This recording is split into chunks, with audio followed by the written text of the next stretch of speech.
ikudo le wenu ma o we dagbeton loboblo bodole mero kpokpo do na son bonu si soto me o edo na donu e na gwala me ni e kado mocho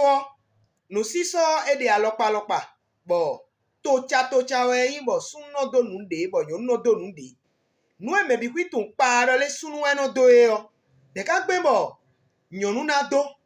nu e me bi kwitun pa do le nyonu no do e o ne ka gbe bo sun na do bo elevo ayin do le legbo plato we sunu e ne le yin lo je da black pe jigbon kan jibo me bi kwi aguzu je ma o so ato nu ne o so gbe de bua do e ma o dogbon e o mo e mi do na blogbon e ne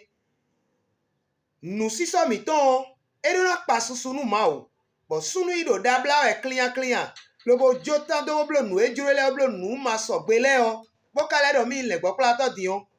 ntekle to o e kade